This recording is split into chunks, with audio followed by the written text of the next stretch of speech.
ઐતિહાસિક મહાસંમેલનથી ઠાકોર સમાજને નવી દિશા અને નવી શક્તિ મળી।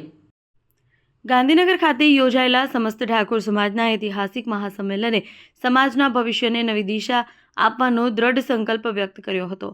મહાસંમેલનનો મુખ્ય હેતુ સમગ્ર ઠાકોર સમાજને એક મંચ પર એકત્ર કરી એકતા, જાગૃતિ અને સંગઠનાત્મક મજબૂતી સ્થાપિત કરવાનો હતો।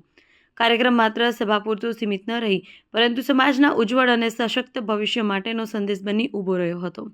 મહાસંમેલનમાં ખાસ કરી સમાજના યુવાનોના શિક્ષણ, રોજગાર અને સુરક્ષિત ભવિષ્ય પર ભાર મૂકવામાં આવ્યો હતો। શિક્ષણને સમાજના સર્વાંગી વિકાસનું મૂળ માનતા દરેક બાળક પ્રાથમિકથી લઈને ઉચ્ચ શિક્ષણ સુધી પહોંચે તે માટે સમાજે સંકલ્પબદ્ધ થવાની અપીલ કરવામાં આવી હતી। શિક્ષિત યુવાનો જ સમાજને આગળ લઈ જઈ શકે છે, આ વિચાર સમગ્ર મહાસંમેલન દરમિયાન મુખ્ય કેન્દ્રમાં રહ્યો હતો। આગામી સમયમાં સમાજના યુવાનોને માર્ગદર્શન અને આત્મનિર્ભર બનાવવા માટે અનેક મહત્વપૂર્ણ કાર્યક્રમો હાથ ધરવાની જાહેરાત કરવામાં આવી હતી।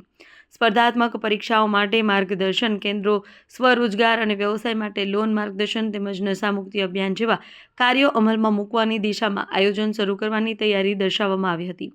યુવાનો ખોટી દિશામાં ન વળે અને સકારાત્મક માર્ગે આગળ વધે તે માટે સમાજ સંગઠિત રીતે કાર્ય કરશે એવો વિશ્વાસ વ્યક્ત કરવામાં આવ્યો।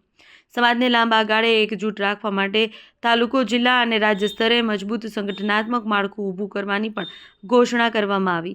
એક અવાજ, એક વિચાર અને એક લક્ષ્ય સાથે સમાજ આગળ વધે તે માટે સંગઠનને વધુ મજબૂત બનાવવાનો સંકલ્પ લેવાયો। આ મહાસંમેલન ઠાકોર સમાજ માટે એક કાર્યક્રમ નહીં, પરંતુ એકતા, આત્મવિશ્વાસ અને વિકાસ તરફનો ઐતિહાસિક પગલું છે। દેશ અને દુનિયાના સમાચાર જોવા માટે અમારી ચેનલ MG લાઈવ ન્યૂઝને સબસ્ક્રાઇબ કરો અને બેલ આઇકોન પર ક્લિક કરો, જેથી રોજે રોજની અપડેટ આપને મળતી રહે। સાથે જ અમારું ફેસબુક અને ઇન્સ્ટાગ્રામ પેજને પણ ફોલો કરો।